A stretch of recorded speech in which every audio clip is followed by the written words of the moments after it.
le deuxième dossier de ce dimanche soir. Il est consacré à la disparition des pirogues Made in Congo dans le bassin du Congo. Hélas, les pirogues Made in Congo Brazzaville ne sont plus fabriquées et les riverains se tournent vers les pirogues Made in RDC. C'est un patrimoine culturel qui disparaît. Le dossier est signé Alexis de la Rivière. Difficile aujourd'hui de trouver encore sur le fleuve Congo des pirogues Made in Congo Brazzaville. Ces pirogues et même des pagaies sont en voie de disparition. À en croire les usagers, ces pirogues ne sont presque plus fabriquées.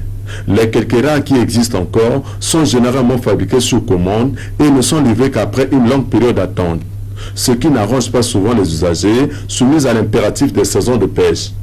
Du coup, tout le monde se rue aujourd'hui vers les pirogues Made in RDC, appelées en langue nationale Libinza, disponibles en tout temps. Ces pirogues qui ont gagné aujourd'hui tout le bassin du Congo sont achetées dans la province de Bongala en RDC. Constituées en convoi de radeaux dérivants, elles sont acheminées par le courant d'eau vers les localités de Liranga, de Lukulela, de Mosaka et de Makotipoko en République du Congo. La pagaie dans ces conditions n'est utilisée que pour guider le convoi. La République du Congo constitue pour la République démocratique du Congo un marché idéal pour écouler ces pirogues. Nous avons choisi de vendre les pirogues au Congo-Brazzaville parce que nous constatons que les Congolais éprouvent les besoins en pirogue. C'est ce qui fait que nous puissions leur venir en aide. De même, des populations congolaises trouvent en RDC un marché de pirogues à bon prix. Les pirogues de la RDC nous plaisent parce qu'elles sont pour la plupart de grande taille et capables de recevoir autant de charges. En plus, leurs prix sont abordables. Le commerce des pirogues entre les deux Congos est un business en plein essor sur le fleuve Congo au regard de la demande sans cesse croissante. Au départ, l'activité ne se réalisait que pendant la saison de hautes eaux. Aujourd'hui, ce n'est plus le cas. Les pirogues sont vendues toute l'année et à n'importe quelle saison. En parcourant le fleuve Congo, il n'est pas rare de croiser des convois de pirogues dérivants en provenance de la République démocratique du Congo à destination du Congo-Brazzaville. Si hier ces vendeurs étaient victimes des tracasseries frontalières, aujourd'hui ce n'est plus le cas. Depuis chez nous, on paie le manifeste du DGM, le bulletin de contrôle des forces navales et autres.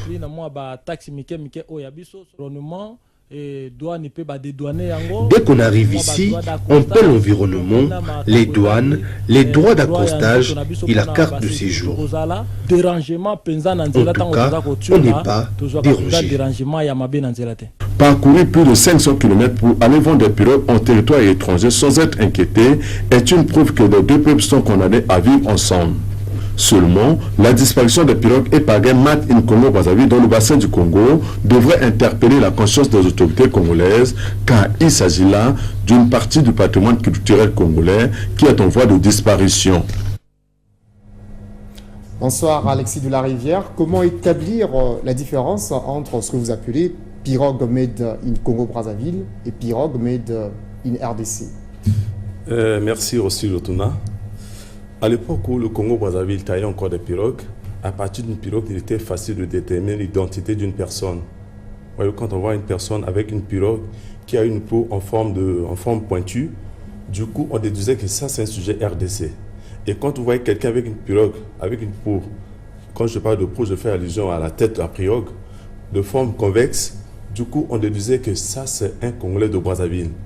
Voyez-vous? Donc, la pirogue servait vraiment à déterminer l'identité nationale, départementale ou culturelle d'une personne. Donc, en résumé, les pirogues Made in RDC ont des proues en forme pointue. Les pirogues Made in Congo-Brazzaville, les proues sont de forme convexe. Voilà. Alors, Alexis, chez nous, le bois, on l'a en foison. Qu'est-ce qui justifie la disparition de ces pirogues? Le bois, oui, on en a en foison, mais vous voyez, le métier de fabrication de pirogues, c'est un métier très très difficile. Les jeunes aujourd'hui ne veulent pas apprendre.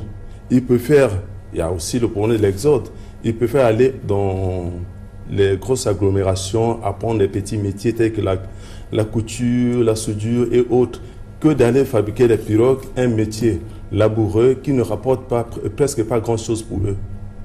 Alexis, dans le reportage, vous parlez de pluie. combien coûte une pirogue made in Congo-Brazzaville et une pirogue made in RDC? Bon, combien coûte une pirogue? Ça dépend de la nature ou encore de l'usage que l'on fera de la pirogue. Si c'est une pirogue à usage domestique, c'est-à-dire juste comme un simple moyen de déplacement, ben, la pirogue, la petite, pour le déplacement, elle coûte à partir de 20 000. Là, c'est made in Congo RDC. Mais Congo-Brazzaville, c'est plus cher parce qu'il faut passer la commande. Comme il n'y a pas assez de fabricants, alors elle coûte plus cher. Combien? Mais là où c'est vendu à 20 000 pour la RDC, chez nous, c'est même le double.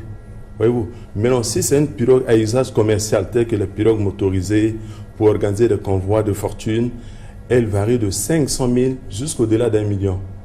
Merci Alexis de la Rivière.